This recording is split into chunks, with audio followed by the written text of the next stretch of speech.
Njerëz kulturohuni, edhe në bashkëjetesë shkoni në gjykatë. Po çfarë do të se më edukoni kulturës të zbin dakord me shpinën? Jo, edhe në bashkëjetesë mund të përfundosh në gjykatë. Po, nëse s'bjen dakord, nëse bjen dakord, kam të vetë Në ndarje kur s'bjen dakord. Flori fjalinë e Kur fundit. ndahesh me dikë, ajo që dëm është ndarje emocionale, ndarja rrugëve dhe kujtimet. Por të shkosh në gjykat brapa është i barë më tepër dhe Sa po e thash o Flori, sa po mos e e marroj, o miqtë mi, ta marroj. Flori, përmbledhe mendimin të kalim të tema tjetër. Kaq shumë probleme keni ta çoj fjalin deri në fund. O ta çosh gjithkohë. Kur shkon në gjykat, Flor. kur shkon në gjykat është i barë më tepër, e cila edhe shpërndon dhe debate më tepër. Elia është 16 vjeçe dhe çdo ditë para se të shkojë në shkollë, hap Instagramin dhe TikTokun. Ndjek një influencere shumë të famshme shqiptare që flet për vetbesimin, për faktin që çdo vajzë mund t'ia dalë dhe për jetën që ajo thotë se e ka ndërtuar vetë. Elia frymëzohet, fillon të besoj më shumë tek vetja dhe të mendoj se dhe ajo mund të ketë një zë. Por me kalimin e kohës, mesazhet fillojnë të përzihen. Krahas fjalëve për dashurinë ndaj vetes, shfaqen reklama për produkte dobësimi, rutina perfekte dhe një standard bukurie që duket gjithmonë i paarritshëm. Elia fillon ta krahasoj veten pa e kuptuar. Nuk i pëlqen më trupi i saj, fillon të hajë më pak, i kërkon mamit produkte të shtrenjta sepse i përdor ajo. Një ditë, influencera postoi një video duke promovuar një çaj detox për dobësim dhe thotë se është sekreti i saj. Elia porosit fshehurazi, askush nuk e detyroi dhe influencera nga ana tjetër lobon që po tregon vetëm eksperiencën e vet, por flet me siguri për efektet e këtij çaji. Pas disa javësh fillon të ndihet keq fizikisht, por më keq ajo ndihet emocionalisht, sepse mendon që problemi është që nuk po e bëj siç duhet. Kur mamaja e vet e pyeti pse është kaq e mbyllur, Elia i thotë: "Unë s'jam si ato vajzat online." Në këtë histori, ajo u frymëzua por dhe u lëndua. Askush nuk e detyroi të blej asnjë gjë, por mesazhi që ju shërbye ishte me siguri dhe me autoritet. Atëherë tezat të cilat do të mbrohen janë: po, influencerat janë një role model i rrezikshëm dhe kundër, pra nuk janë një role model i rrezikshëm. Divani këtu është divani pro. Pra që e mbështesin këtë tezë që janë të rrezikshëm.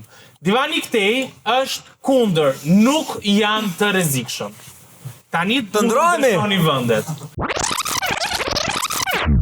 Sipas meje nuk ka influencer as të lloj detyrimi për askën, sidomos për dikë që është nën moshë që kanë prindit e vet detyrim për të. Kupton? Ata e para punës nuk do ta lejojnë gocën as të shofi as influencer, as të ndikohet etj etj, kupton? Ndërsa influencer ka punën e vet. Unë ndikohem kur. Ndoshta për ndaj tek gjë, po kur, nuk influencojmë kur nga influencerat. Nuk mund një influencer më ndikoj mua në dobësim, në gjinjë psikologjike etj. Kështu që kur nuk do ishte Artemisa rrezikshme.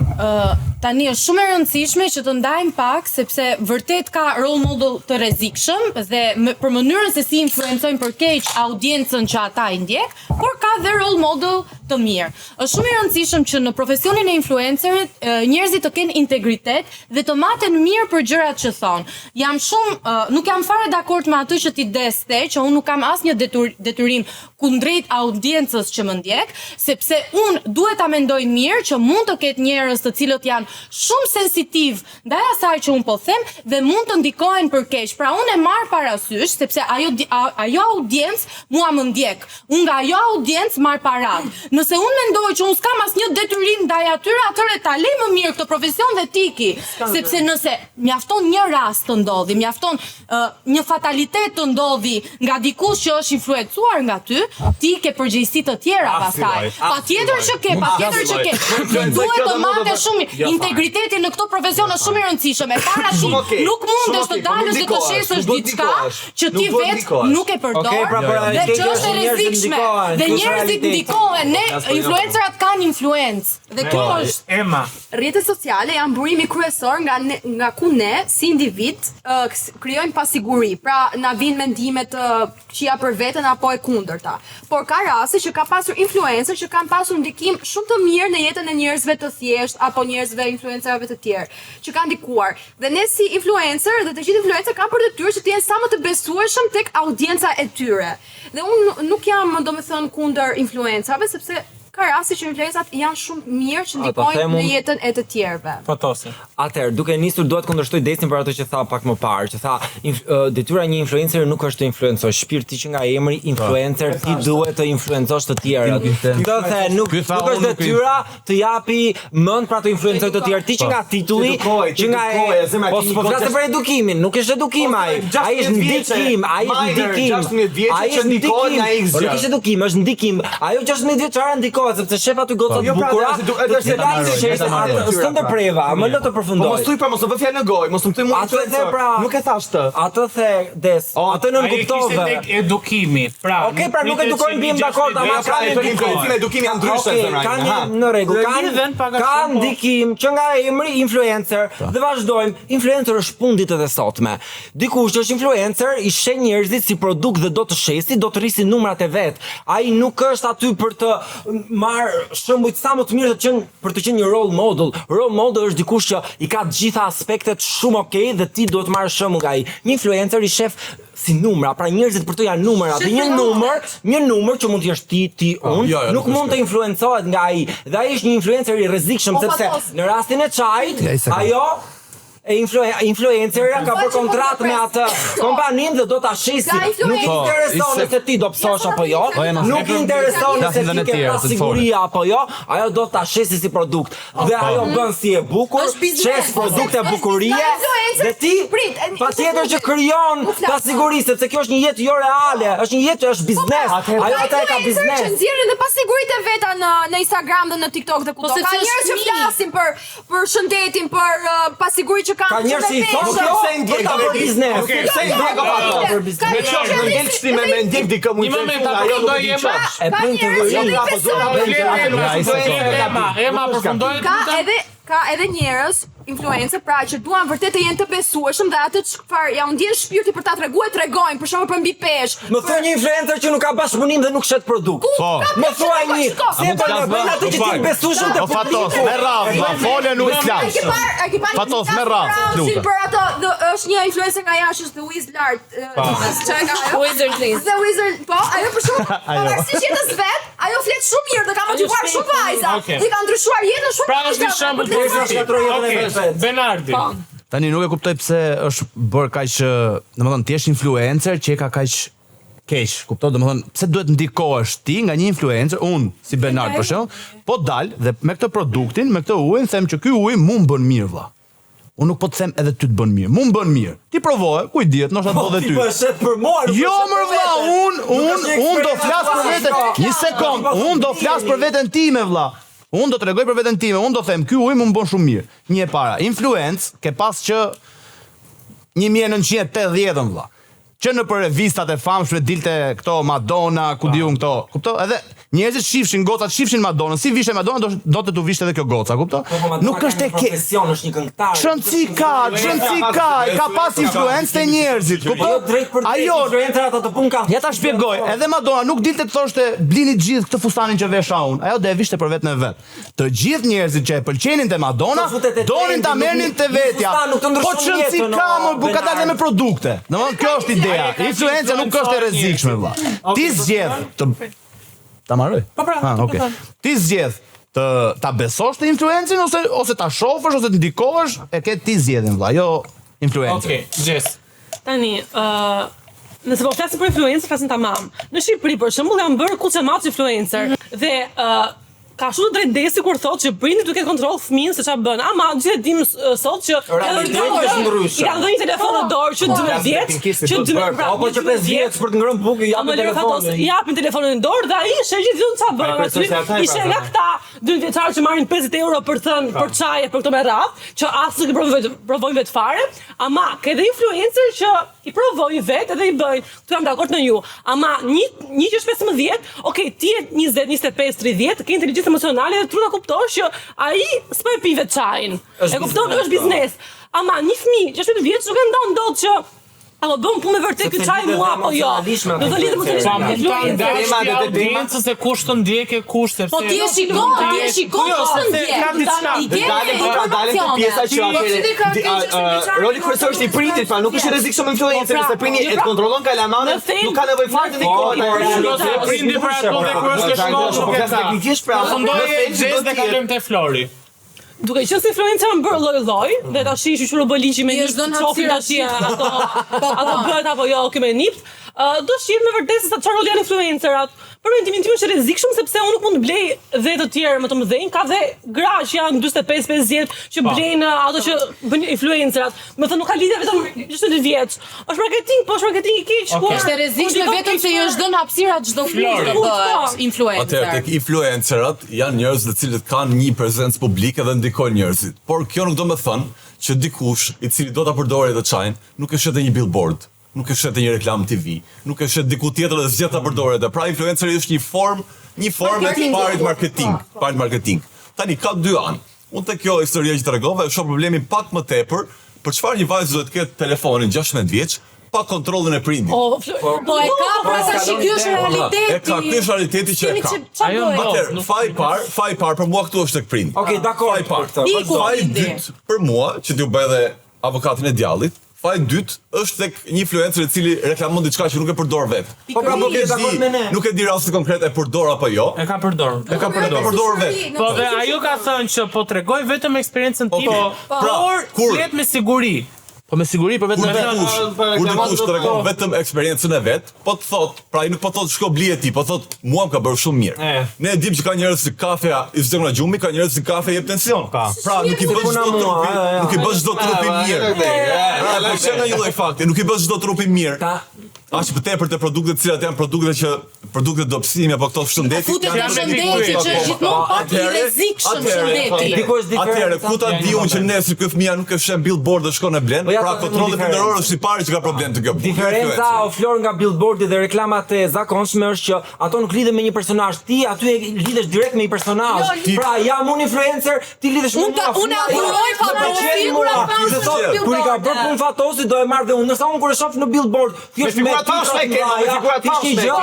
me figurë të famshme ke, me influencer po pra, dhe unë që influencer ka më shumë influencer sa një reklame zakonshme. Pra, po dhe reklama zakonshme influencer.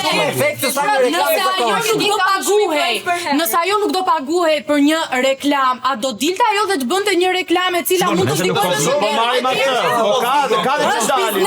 Mos jo, zema, ka dhe që dalin. Ti thua se një influencer mos e merr ti këtë 800 euroshin se duam që goca ime pica i mali u çaj do ti është faja saj është, kështu që të edukoj ty. Po, a duhet të ajo një sekond, ajo goca, nëse okay marrim rastin që nuk është reklam, nuk është revista, nuk është gazeta, nuk është billboard, nëse ka predispozita, ti e pasigurt për trupin e vet, do jetë qof duke parë një shoqë klase.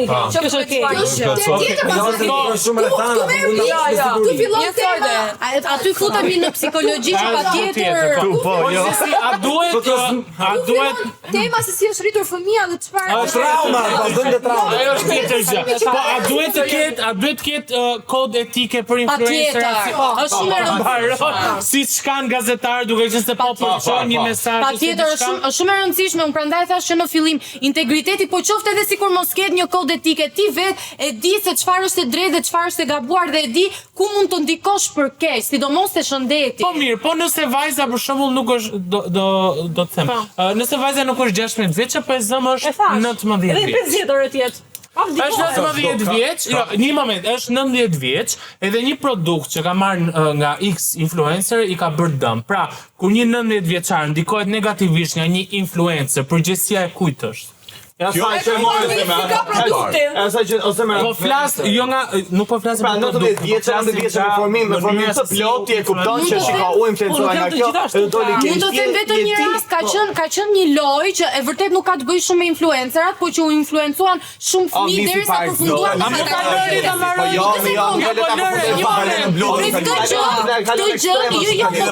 Po patjetër, sepse kjo gjë u influencua nga njerëz të cilët dilin në rrjetet sociale luani këto lojë në YouTube,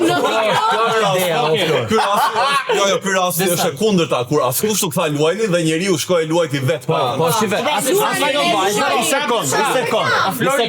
Ajo vajza nuk tha pijeni, ajo tha unë pi dhe më bën mirë. Shiko, ka diçka në psikologjinë. Asnjëri nuk e di. Në psikologjinë e njeriut ka një lloj tendence që të tërhiqen nga ndaluar. Pra ne shkojmë që në mëkatin e parë fare që bëri Eva me Adamin, nëse ta kapim shumë. Gjithsesi, po. Po t'jap një shembull konkret. Ne gjithë këtu nuk po them influencer, po gjithë kemi patur një ofertë nga kompani të ndryshme për të reklamuar një produkt. Mua më ka ardhur, po ta them rast konkret, një kompani e cila promovon duan pirje. Unë nuk kam pirë kur një cigare një time. Ishte oferta më gjopa, ishte oferta më e mirë financiare që kam marrë ndonjëherë. Për pagesë dhe i thash, unë nuk e bëj këtë se ke integritet. Unë nuk kam dalë kur të nuk kam dalë kur të pi një cigare dhe nuk mund të them të tjerëve pijeni diçka që unë nuk e pi. Ky ti o Flor, ka shumë të tjerë të cilët bëjnë kompromise për të shitur dhe për të fituar lek, dhe për të rritur followers, sa më shumë kontrata kanë, aq më lek fitojnë. Nuk e di është rrugë Ti mos ndiko. Është rrugë Po fushat që mos ndikohen, po ndikohen pra njerëzit, është realiteti. Ndikohen, nuk janë gjithë, nuk e kanë gjithë zhvilluar lobin frontal. Secili ka ta marroj Flori do kaloj te Gjesi. Po, përfundoj. Secili ka një përgjegjësi të vetën. Ka dhe influencer të cilët shkojnë të ndohen nga ana monetare dhe nuk mendojnë fare.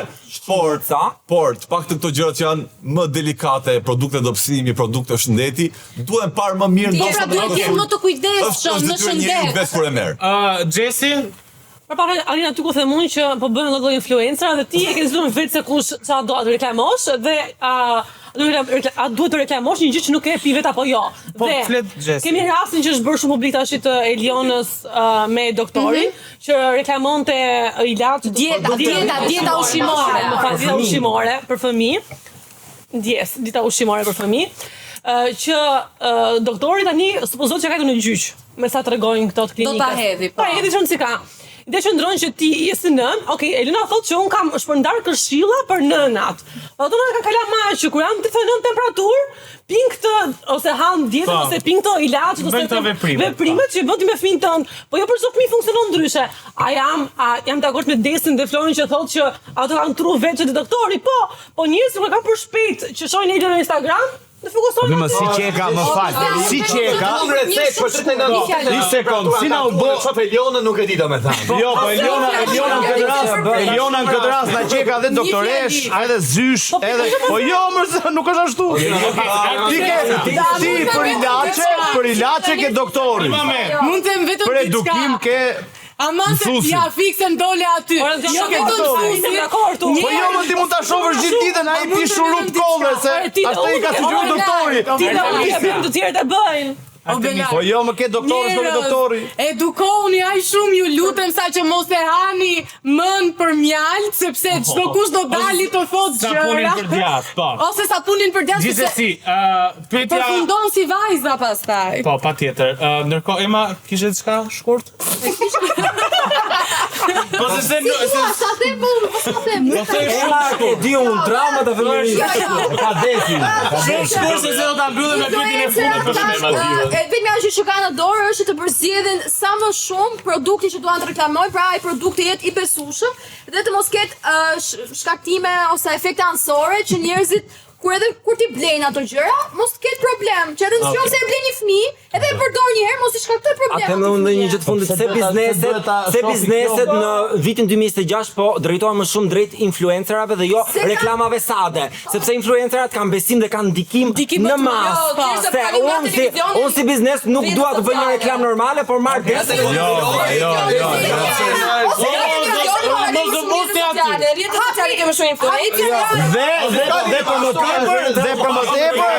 Dhe për më tepër biznesin rrjetet sociale thjesht i paguan Instagramit për ta bërë sponsor. Atë vetëm i gjoj ta